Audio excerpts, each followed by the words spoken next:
Glenn Schiraldi, welcome to the Leading Saints podcast. It's great to be with you, Kurt. Yeah, this is a long time coming. I guess I made a few trips to the Orlando, Florida area. And whenever I go to a location, I'm always asking, if people know certain individuals I should interview while I'm there. And unfortunately, weren't able to do this interview in person, but nonetheless, we arranged it remotely, and here we are. So, how long have you lived in that area of the world? My wife and I moved down here from Northern Virginia about 5 years ago. Oh, wow. Theoretically to retire, but I haven't quite started that yet. Hey, some of us are born to never retire, and I you're think probably one that's of those. the case, yeah. Nice. So, are you originally from Virginia?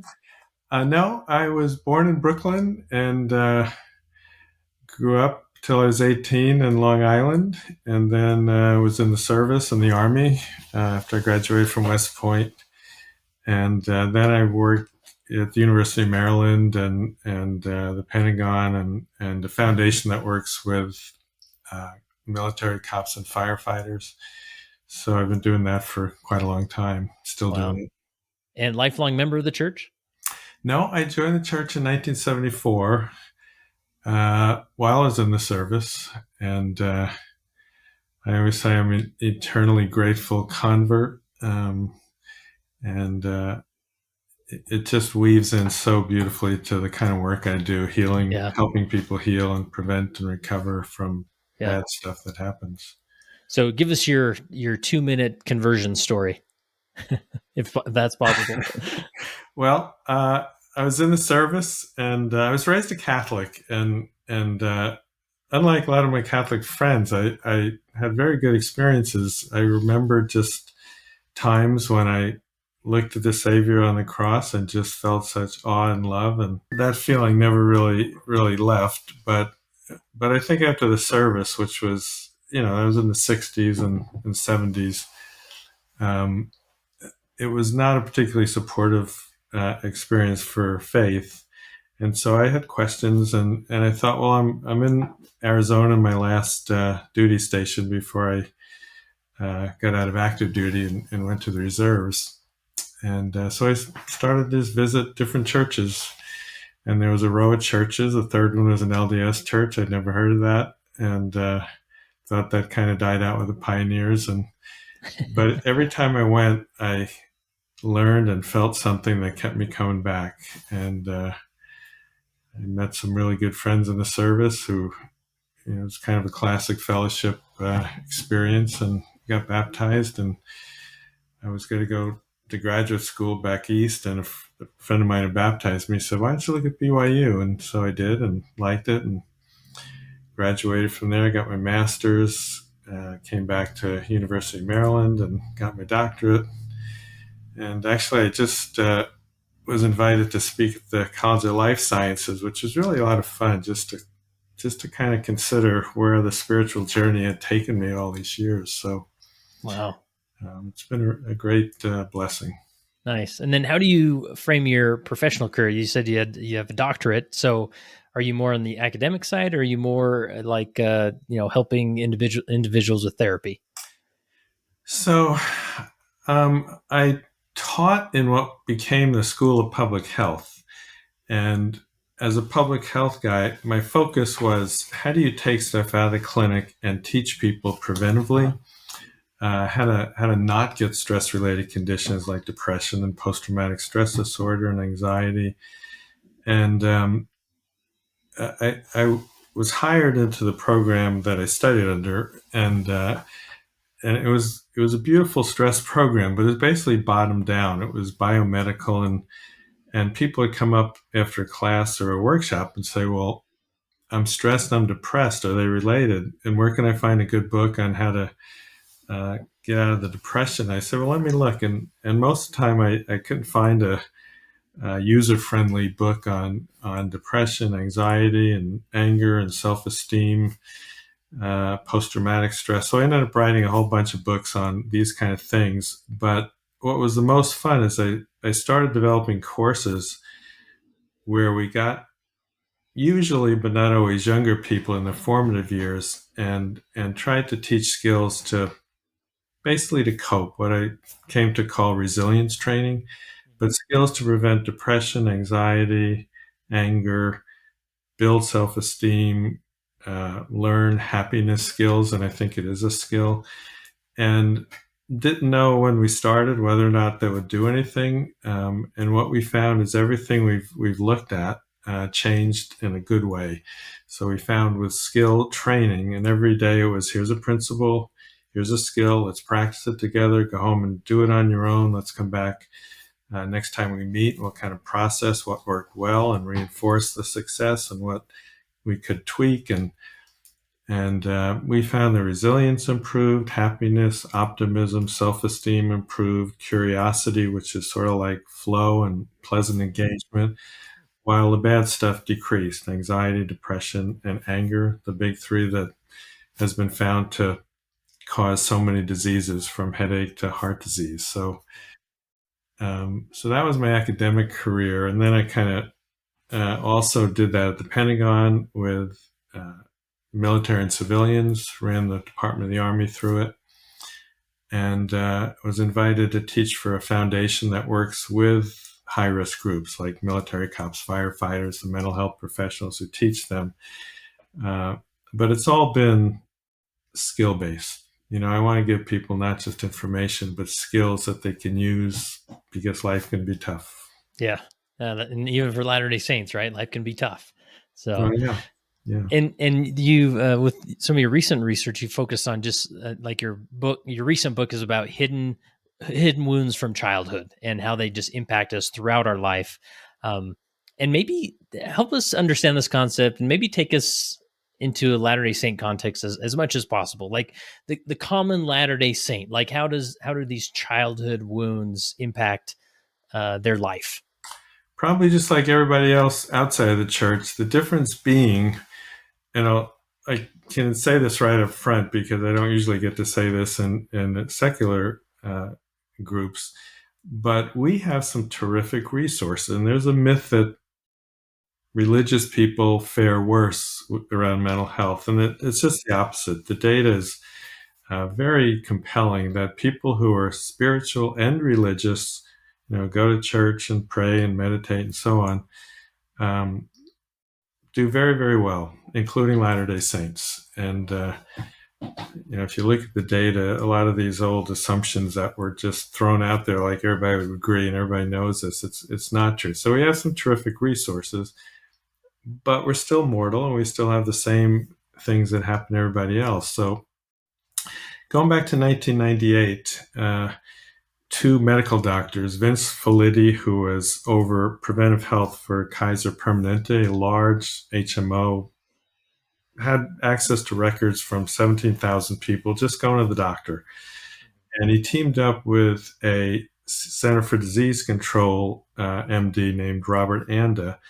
And what they found is that 10 adverse childhood experiences. Now, these were just the most commonly reported among basically white, middle class, educated, employed, health insured people. So these were not high risk groups.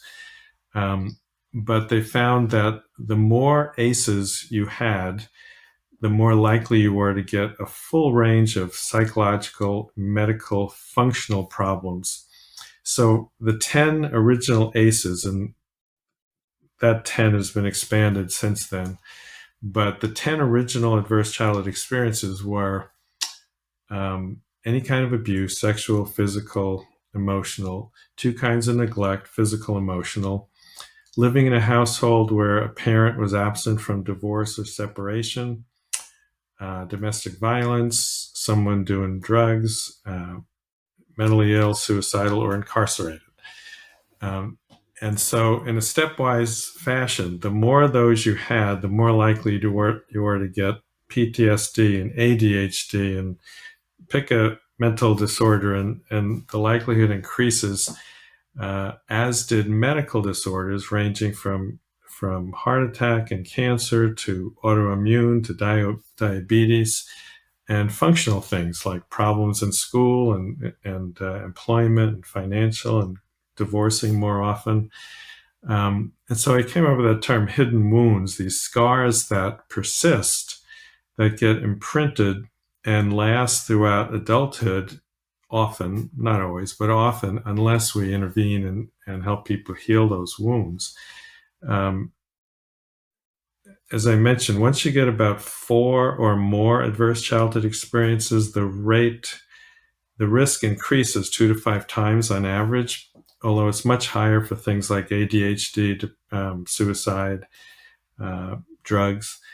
And if you've got 6 or more ACEs, then you see 20 years of life on average being lost, people dying early. Wow. So that blew my mind too, being in the field for so long. But um, just starting to see this research accumulate. Yeah. It appears to be even worse among high risk groups like people living in poverty, minority groups, and so on. Yeah. So again, with this term ACEs, and that's an acronym referring to adverse childhood experiences, right? Exactly. Yeah.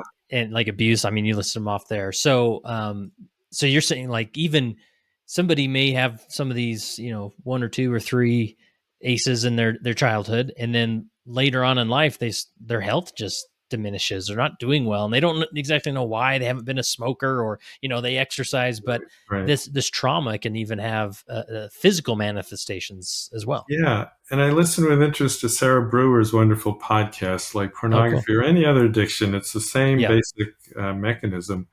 If there's unresolved pain that you don't know what to do with, people often go over to drugs to kill the pain. And as Sarah so beautifully said, it doesn't change the wound, the pain. What changes the wound is healing the origin, getting to the root of the pain. Yeah. Yeah. And I love that transition, or the segue to not only physical manifestations, but spiritual manifestations like sin, or what we may classify as addiction, right? I remember being that bishop. There's two instances that come to mind. One, I remember meeting with this gentleman whose life just seemed to be falling apart. He was struggling with pornography. His wife had left him. He couldn't really hold a solid job. And I remember this moment of just sort of looking at him, and in my brain, I'm thinking, like our background is pretty much the same, right? We went to college, we grew up in a good religious family, but it almost came to a point, and I wasn't aware of a lot of these data points or perspectives back then. But I thought, man, I think this is just sort of a crapshoot. Like, why is he on that side of the bishop's desk and I'm on this side of the bishop's desk? It's not like I figured something out that he didn't. It just, and sort of, I would throw my hands up like, well, some people just have it hard in life and others don't. But, and maybe that's the case to some degree, but it can be rooted in these adverse childhood experiences that, Mhm. uh, Right. that could have impacted just the direction of our life. Right. Yeah. And I don't want to overstate because, it isn't always the case, Right. Yeah. but, but it's one thing you've got to rule out and get to, because if you don't get to it, you can change the behavior. But if you don't get to the root that's driving the behavior, it's likely to repeat. Yeah. And Yeah. so, and this isn't about, I want to state up front, this isn't about blaming parents. We all do the best we know how to do, but it Yeah. is about acknowledging there is an unhealed wound and I can do something about it. So it's not about blaming, it's about being aware and taking responsibility, which is basically the road to healing from any kind of Yeah. trauma or stress. Yeah. So what would you say, like, it gets said at nauseum that the bishop's not the therapist, and I don't think any bishop other than the bishop who are therapists are actually wanting to be therapists. But I really appreciate our tradition of having church leaders, whether it's the bishop or maybe a close elders quorum president or whatever. Like, they can sometimes be the gateway of getting additional help Mm-hmm. that people are struggling with. So, I mean, what would you say to, as far as like recognizing some of when these adverse childhood experiences are manifesting in ways that don't look directly related to that? Like, what is there something to look for, or ways that a church leader can be of more of a resource to then lead them towards getting that help and addressing this childhood trauma? Yeah, yeah. Our dear bishops, I mean, we're wonderful volunteers, and the spiritual support is so important. I mean, I could cite data when people have it, like veterans who are adaptive spiritually, they respond best to treatment. compared to those who don't have adaptive spirituality. So I'm never going to minimize how important the spiritual side of healing is. In fact, I think it's central, it's critical. But um, the Lord has helpers sometimes, and sometimes when willpower and time is not healing, and people are still troubled, that's when you go back and say, maybe just ask, are there things that might have happened earlier? Or simply say, you want to just go to an evaluation to maybe just check out that, things often happen. You're not alone. This is not uncommon, and you can heal from it. And I need to say something about how these memories get imprinted, because it is so critical to our understanding. Most therapists are trained traditionally in the West. You got a problem? Well, tell me about it. Talk to me. How are you feeling? What are you thinking? That's usually not the best starting point with trauma. Trauma in general, and particularly early childhood trauma, doesn't reside in the verbal, logical left brain, which can consciously recall stuff and talk about it. It resides primarily in the visual right brain, which has strong connections to the emotional brain, the survival brain, and that regulates the senses and bodily sensations, like I feel sick to my stomach, I have no idea why, or action tendencies, like I'm always tense, I have no idea why.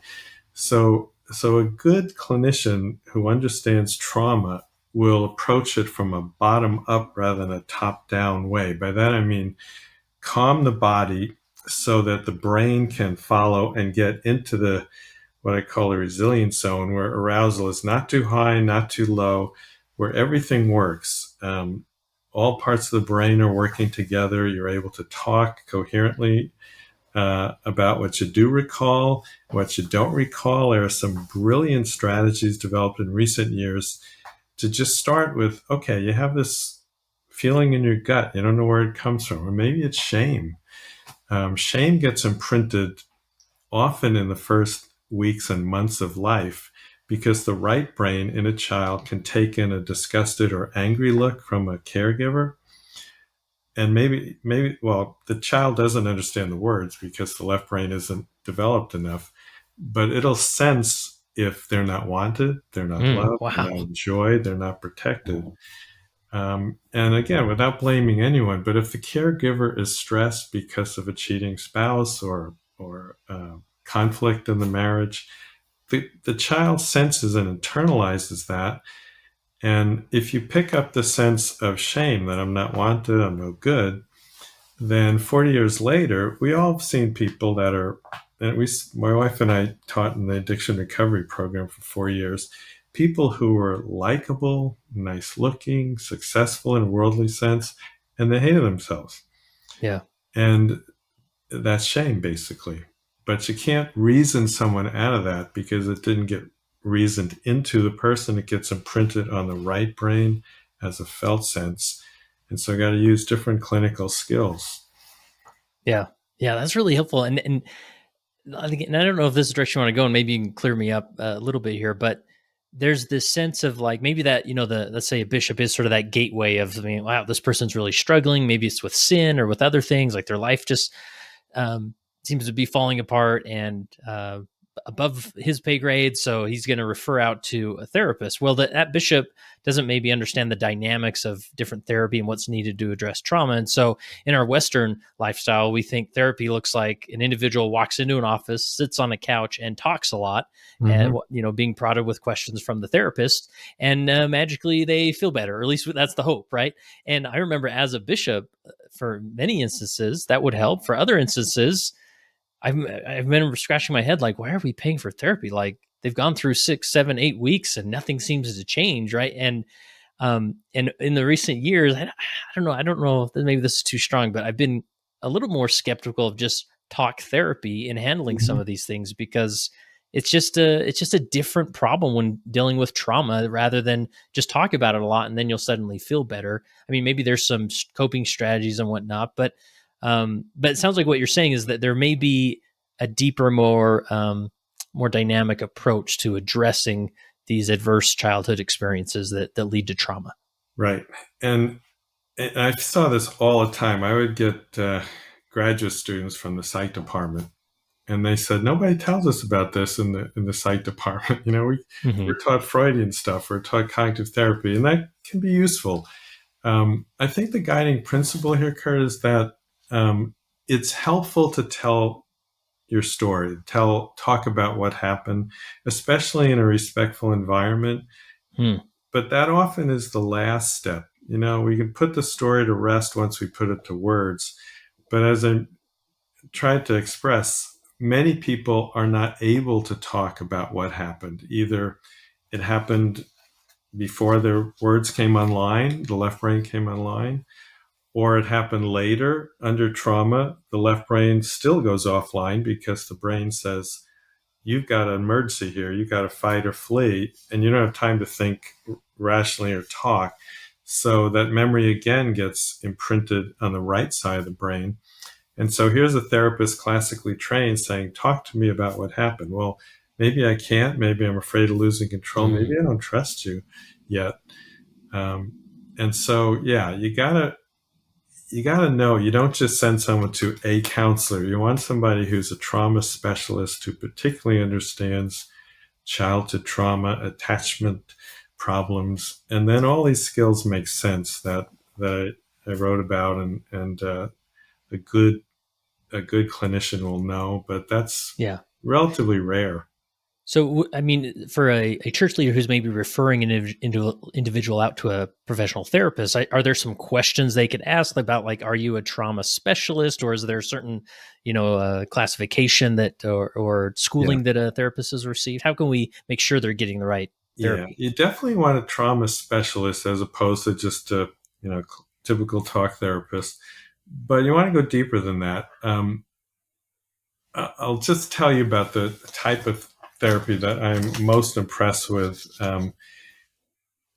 There's a new kind of therapy, relatively new, starting around 2010, which means it's fairly new on the scene and the research is accumulating. It's called accelerated resolution therapy, or ART for short.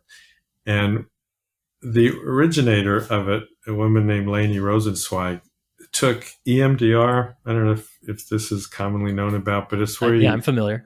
Bring up all aspects of a trauma, and then you just process that with eye movement. And that's very effective for treating trauma. So that's one way to treat it.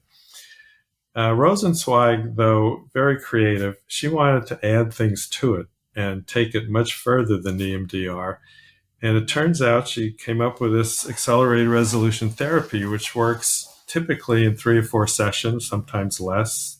For complex stuff, sometimes a little more. But it's much quicker than most of the evidence-based trauma therapies that are being used right now. And so if I can just simplify what she can do in an hour, she's just brilliant how she does this. But you start by saying, okay, briefly give me an idea what's going on. You can say as much or as little as you want because it's not the talking that's critical. Okay, so I was mauled by a dog when I was delivering mail, and now I can't deliver mail anymore. Just an example. Okay, tell me what physical symptoms and emotions you feel in your body. Let's process that with eye movements. So now you're calmed down. Now, can you think about an image of that trauma, and let's calm that with eye movements. And so now you've calmed the original trauma and as an image and as bodily sensations and emotions. Then you say, okay, let's change that image. Let's erase and replace the old image and weave in a new image that replaces the old image. And you reinforce that with eye movements while you're doing eye movements, while you also deal with any lingering bodily sensations, any disturbance emotionally. And then the last part of it, and again, this often happens in an hour. Well, before I go to that part, sometimes you do gestalt things where you say, okay, now I think there's some unfinished business. Would you like to try kind of visiting that person who hurt you and have a conversation and, express what you felt then or what you wish you'd done, or if it's complicated grief, maybe you say, I never got to say goodbye to that person. Okay, why don't you go do that? And then once you've kind of finished processing that old memory in a way that settles, and usually do one scene in an hour. And at the end of the hour, you say, imagine you're going to cross a bridge and you're going to leave all your unfinished old baggage on this side of the bridge, maybe burn it, do whatever you feel you need to do. Can you process that? Now, imagine walking over that other side of the bridge to a life that is joyful again, or maybe joyful initially because you'd never had joy. And let's process that. And so in an hour, you've taken someone who's stuck in an old image, and that's where most of the trauma is playing out. Right brain, settle the image, the associated symptoms, change the image, and then visualize a brighter future. Mm. Brilliant. Sometimes in an hour, if there's a lot of different scenes involved in trauma that's chronic, maybe it takes longer than 3 or 4 or 5 sessions, but it doesn't take years like some of the old therapies, and it doesn't take typically months like some of the currently established therapies do. And that's done all using EMDR as well, right? In conjunction Well, with. it's using eye movements. Okay. Which is related to EMDR, right? Yeah, but it goes much further than that. Oh, okay. Because EMDR is free associative. And in fact, when Rosenzweig was developing this, they said, well, you either have to stop doing what you're doing or call it something else. So she called it ART. Or I ART. see. So it's maybe a cousin to EMDR or yeah, something. It's cousins, yeah. But Okay. it's quicker than EMDR, and I think much more well-conceived. Yeah, and this is when it's on my list of content to create, because there are these different types of therapy, and for a church leader who's referring this out and maybe even paying for some of this therapy, it can sound really foreign, right? Like, wait a minute, like you did. It almost feels like witchcraft at times. Like you went in this office and did this eye movement thing. Like, what's going on? But in the clinical world, this is research based and very effective, and Right. people use it all the time. So, and for those that don't know, EMDR stands for eye movement desensitization and reprocessing. Is my Google search correct? That's exactly right. Okay. And but nonetheless, it's amazing just seeing how these work, and they're all legitimate practices. But as a lay church leader, you may think like, oh well, I don't know what's going on there, but that's weird, right? But in reality, these are very effective tactics. Yeah. So you're right. It is based on good research. It has all the elements of what has been found to heal. And so I think I train a lot of chaplains, and I love it when a chaplain who is spiritually grounded also knows mental health. Mm-hmm. And I think life's getting complicated. We need to be pretty good at this stuff. Not that we have to be clinicians, but to be able to say, oh yeah, I'm familiar with the kind of symptoms you're suffering, and I'm reasonably familiar with why you have hope and where you can go. And I think that's a good gatekeeper. You don't have to be a therapist. But I think my whole career has been educating even parents. Parents can be pretty good on mental health skills. Many of these are teachable in the home. And that's, we got to know where our limits are and our boundaries are. But I mean, this is not jet science. It's not brain surgery. It's skills that anybody can learn. Yeah. In fact, another aspect of this is many people will never get the professional help that they could use. And so that's why a big reason I wrote this workbook is, if you're not going to get help, at least be aware of how and why your symptoms are occurring, what you can do for yourself. And then maybe you kind of ease in. Now that you understand and you see that little things help, maybe you get a coach. I'm using someone who just can, tweak your skills, and like, I see what's going on here. And maybe if you learn this skill. And so it's not a lot of mumbo jumbo and witchcraft. It's basically being our best version of ourselves, because we all haven't learned everything yet. Yeah. You talking about this concept of having an individual tell their story, and that can be very therapeutic, and that's sort of where some talk therapy tactics maybe come in. but also that maybe someone who's experienced deep, childhood adverse childhood experiences, maybe they don't know how to articulate it, they don't know how to talk about it, or they don't want to, or it's just that's where the anxiety comes from. But is there, like, just from a church leadership standpoint, or a church friend, or Relief Society president, whoever, who has a good relationship with them, obviously they're not trying to give therapy, and maybe they're planning to help them get the resources to get good therapy, but just in that personal relationship with a ministering brother, say, or an elders quorum president, is it helpful for that leader to just say, hey, tell me a little bit about your story. What was your childhood like? Or when I help them just begin to articulate their story to someone to help them sort of find connection Yeah. and peace. There's a lot of research on expressive writing, for example, when people journal, not just, oh, everything was wonderful today, but, take a section of a journal or a separate journal to just spill your guts. This is what happened and it hurt. And this is what I felt. And,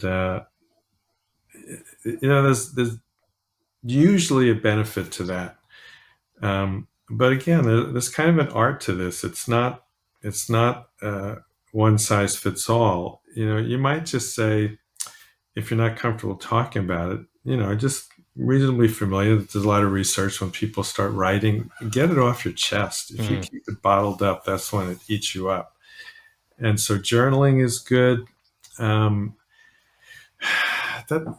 should a bishop ask about, spilling your guts? I think you just play that one by ear. If somebody's really troubled, then it may actually cause them to get more troubled. Yeah. But you might just ask, are you comfortable talking about stuff? I understand, generally this can be painful. And if it gets painful, then we stop and maybe we talk about somebody's trained to listen to this kind of thing and have skills to soothe those memories. I want to underscore the journaling. I really like that tactic, because sometimes it feels like, I default to the bishop experience. It's like, man, I met with this person 4 times. What are we going to talk about? Like, they're still struggling. I don't know what to say. So even giving them this assignment of being like, hey, listen, why don't you just go home and journal about these things? You don't need to read them to me or bring it later, and maybe you just put it through the shredder after. I don't know, but just start processing these things on paper and go from there, and maybe that'll work. I just like these tactics that, rather than, well, just read your scriptures more, sometimes we default to that because that's all we got, Right. So, right. Yeah. Right. Um, Yeah, no, it is. It's tough because, a lay leader has no idea what's out there, and neither does the person who's suffering, and they're probably too troubled to actually shop. And so I always tried to kind of see, well, who's out there locally. But for example, this accelerated resolution therapy, somebody in our stake recently asked me, what can I do? And I didn't need to hear the details. And I just said, well, here's a type of therapy I've seen really quite amazing results. And if you go to this website, acceleratedresolutiontherapy.com, you can find local trained therapists. She went and she said it was amazing. Yeah. And there's no adverse effects if it doesn't work, right? You might as well try it. Yeah. And if there are, the therapist knows what to do with that. Yeah, exactly. Yeah. Yeah.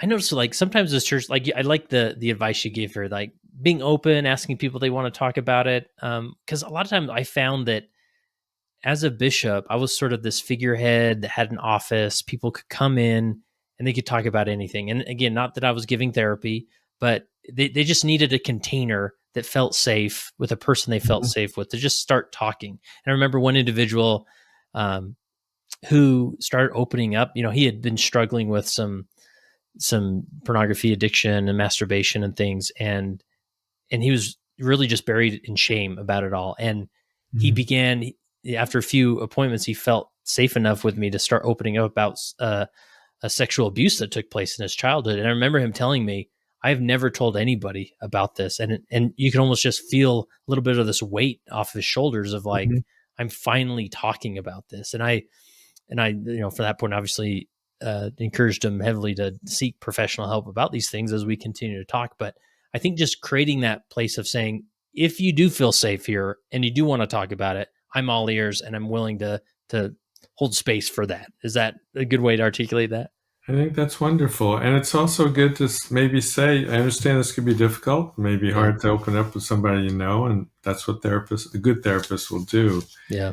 Um, but we were talking before about the spiritual aspect that so beautifully supports the healing process. But, um, God is the ultimate attachment figure, and his love is the ultimate answer to shame.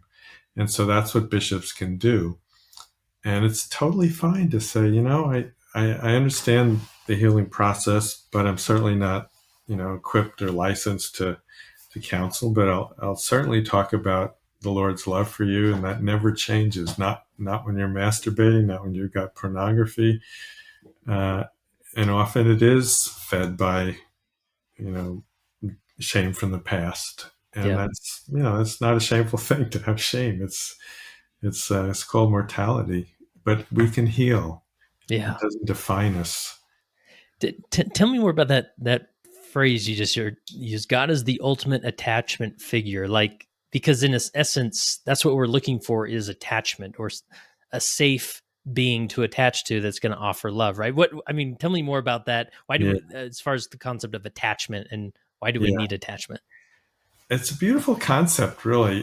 Think about a newborn child, utterly defenseless, depends on that caregiver, typically mother, could be father, grandparents, but let's just say mother because that's what's been researched the most.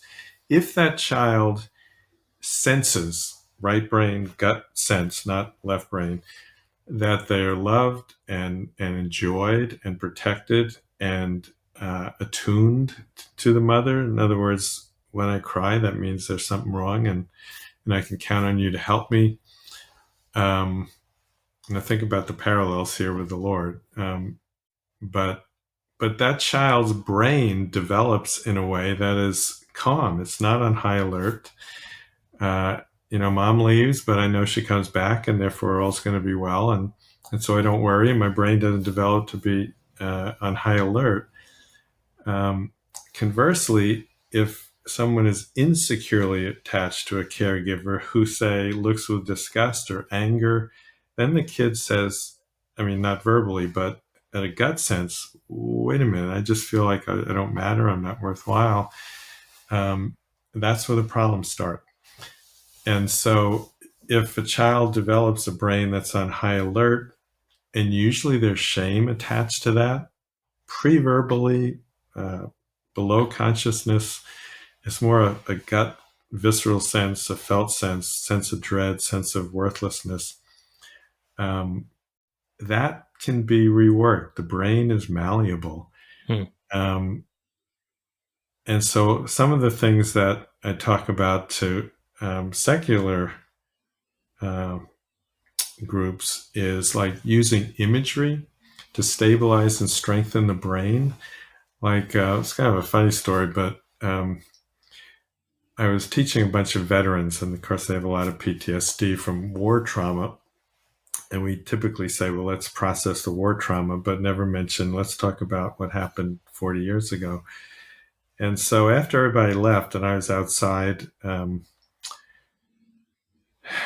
old salty Navy vet, the kind of guy, if you met him in a hull of a ship and when it was dark, you'd turn and run. And he came up to me and said, I'm an atheist. I don't believe in a higher power, but I'm haunted by things that happened way back.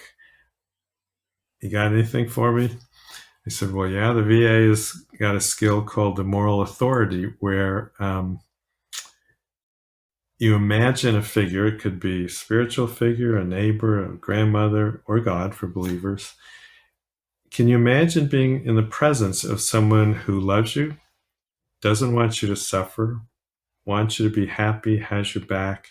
Imagine that person understands everything, what you've done, what you've suffered, the things you've done that have caused shame and regrets, as this person had. Um, Mitigates, like, well, you were younger then, you didn't know all your options, And I have full confidence that you're going to learn from those experiences and do better. Now, who does that better than the Lord? I mean, that's when I say the ultimate Yeah. attachment figure. I mean, we can trust the Lord. That love profoundly changes us if we feel it, not just intellectually, but feel it. Yeah. No, that's so powerful. And that's why I love, I mean, going back to what you said earlier, this, the myths of research that say that, religion just adds more shame or more people feeling like they're not measuring up. In reality, it's the difference. And to me, it's even, in my opinion, and in my biased opinion with the Latter-day Saint tradition, it is a remarkable model of connecting with the ultimate attachment figure, God the Father, that we have these models and traditions of, even going to the temple, right? Like if someone's going through a bad time, don't go to the temple because they're going to say something magic that's going to convince you to think differently, but go to the temple because you just need to sit in God's house for a few hours, right? And feel like you're welcome there, that he wants you there to feel of his love, right? Or turn to the scriptures, not because they just magically help, but because you are entering, that context of connecting with the divine and hearing his words and Yeah. sitting with it and whatnot. I just love that contrast of thinking about just the model we have, and as religious leaders, what we can offer to these people, saying, yeah, this is really difficult, and you need to feel attached to God and feel his love and grace, and it's so powerful. It is two things, and I hope I don't forget the second. But Okay. one of my colleagues is a fellow at Duke named Harold Coney. He's the leading researcher on religious research. Wow. And he made a statement that I thought was wonderful. He said, religion causes guilt. Religion is the answer to guilt. Mm. Now, guilt, not shame, very big difference. But it's okay to acknowledge I don't feel good about what I did, and thankfully I have an answer to that. I was Well, going to and thankfully, say like, I that. don't feel good about what I did, but thankfully I have a church to go to on Sunday where I can renew my covenant, right? Like, so grateful for the sacrament that where I can hit reset once again. It's awesome. I And remember even in serving different callings, sometimes you'd see people who were faithful members of the church who knew in their heads God loved them, but they didn't feel it. yeah, And I think that's kind of a setup for problems. I think the first and best motivator to be a Christ follower is just feeling that love that is infinite, same for you and me. I was thinking lately about Joseph Smith's first vision. People talk about we learned a lot of things from that first vision, and we did. But to me, one of the things Joseph learned was God's love. Um, I heard a 4-year-old once asked, how do you know when someone loves you? And they said, you can tell by the way they hold your name in their mouth. And I think when Joseph went to the grove, he heard the Lord say, Joseph, this is my beloved. And he felt their love. And he said, I walked out of the grove. I felt for a long time the Lord was with me. I felt his love. I felt joy. That's the fruits of God's love. And I know what I was going to say before. It's that God's love notes are all over the place. They're in the scriptures. They're in the temple. They're in patriarchal blessings. in And sunsets, right? yeah, nature Yeah, smiles. And just be open to that. yeah, Look for it. Pray to feel it. Charity is a gift we pray for.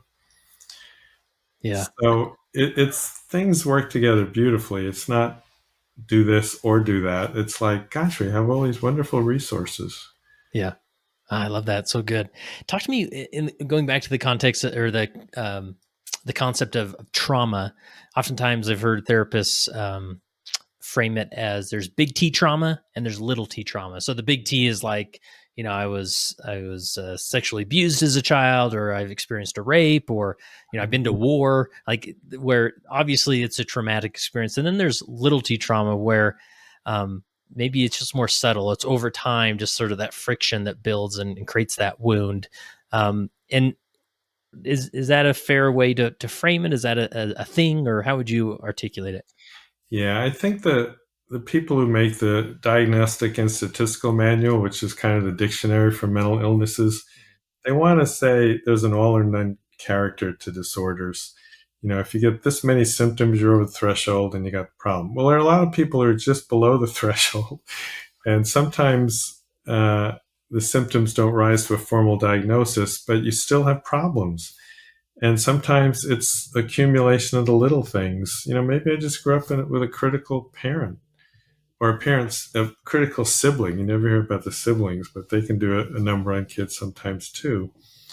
And so rather than say, people get troubled by, I don't want this diagnosis, then everybody's going to know I'm abnormal. And I just go, we all have something going on here, and Yeah. it's just utterly fine. I think what the Lord smiles about is when we can acknowledge that something's wrong and I want to get better. Same thing with a golf game. I may have a hitch in my swing. I'm not aware of it, but a good coach will see that. And that's what a Yeah. therapist can do sometimes. Yeah.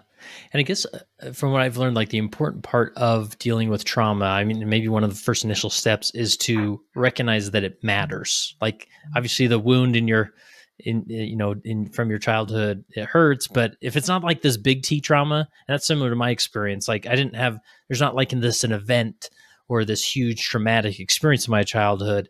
But that doesn't mean I don't have any trauma or that it doesn't hurt or it shouldn't hurt, right? And that's sort of the shame. It was like, well, you had a good childhood, Kurt. Like, don't worry about it. Like, you Yeah, shouldn't be hurt, grateful. right? Be But grateful.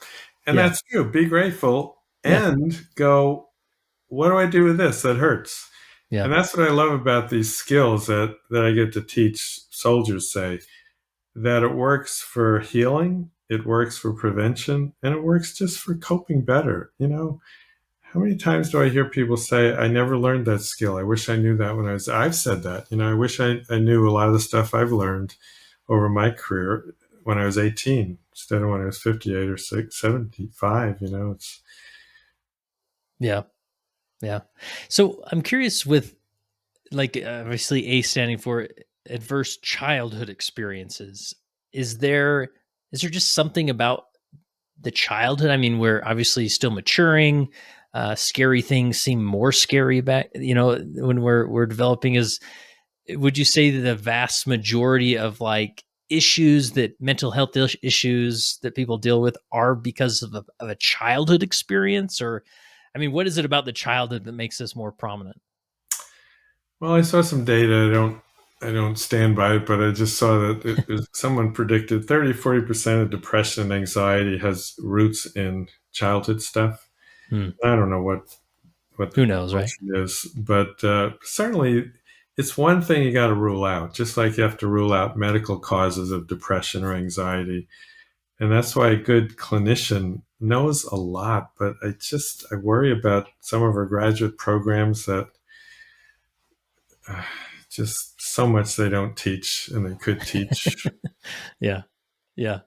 But I appreciate that because they're obviously if a individual just got back from war 6 months ago and they're having a tough time coping, you're going to default to, well, just got back from war, so let's talk about that rather than what happened in your childhood. But I'm just thinking of those individuals and even the leaders, right? That who they seem like, man, I just can't get a handle on life, or I'm depressed. I don't know why. Like maybe that it's obviously a good place to go there or have a therapist or refer to a therapist who's going to go to that childhood experience, and explore it and rule it out maybe, but there Yeah. could likely be something there. Yeah. And here's the neat thing. I remember when I first joined the church and I heard about opposition in all things, and I go, I already know how to suffer. Why do I need to suffer more? But there is something kind of neat about putting your finger on something that bothers you, and instead of running from it, um, any addiction, work, drugs will do it. Instead of running from it, learn the skill of, okay, wait a minute, this is upsetting. I can sit with this and hold it in a compassionate way, much like you would hold a suffering child until they stop crying, and then they go out to play. You don't sit with that forever. But there are so many neat skills that they don't teach in school. Most people in our families, we don't learn this, that are almost counterintuitive sometimes. A lot of people think if I just fight it, I'm old enough, I'm adult, I shouldn't have any problems.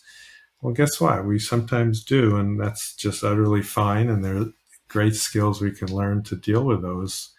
Yeah. Yeah, that's really helpful.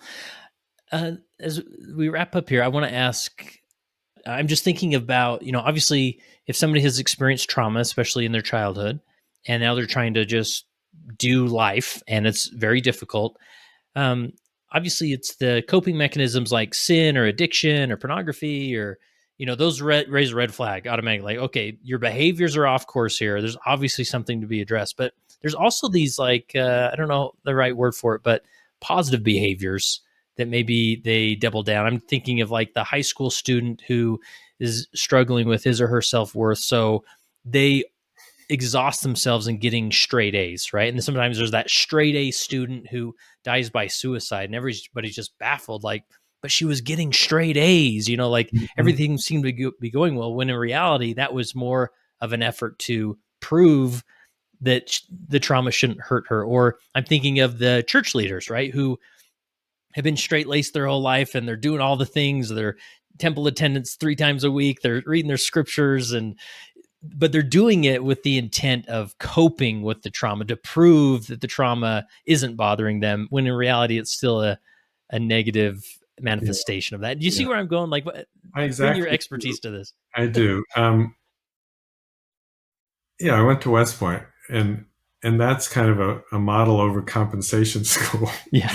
You're taught to be perfect, and that's really fun. I mean, who doesn't like to be, really Yeah. skilled? And but but what typically happens that doesn't compensate for low self worth. Um, what compensates for that is like healing skills, self esteem skills.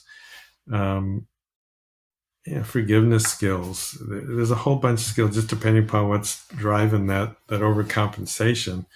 But I can give you a great example of a gal that I met recently.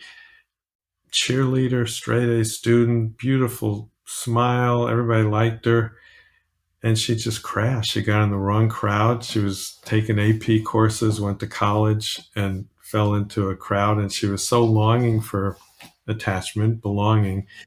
She picked some real $2 counterfeit bills that led her into drugs, and eventually she got out of there because somebody really took a father like uh, interest in her. She didn't have a father, and she had divorced parents, didn't feel attached to a mother who was preoccupied with survival. You can get straight A's, but that doesn't fix the hurt. Yeah. It doesn't hurt sometimes to do well. I think it can be a feeling of success, but you got to get to the root cause Yeah. often. Yeah.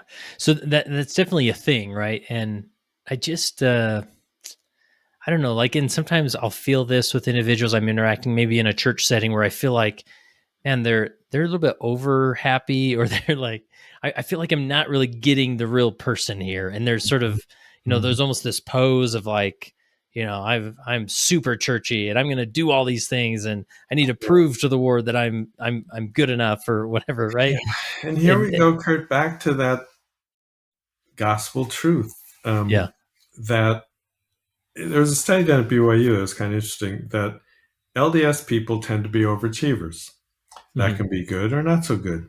Most of the overachievers were adaptive overachievers. They loved to be excellent. It was fun, but they weren't driven by fear. The fear driven group was the ones we worry about. I'm doing that because mom told me I have to have an Eagle Scout or I don't come home for dinner. I mean, I'm exaggerating Yeah. a little bit, or you have to measure up to your brother. You can't achieve in your own unique way. So there's fear driven achievement. We saw this at the Pentagon, or there is, you know, achievement from a secure basis. And what we want is that secure inner core feeling. And that's a skill that can be taught.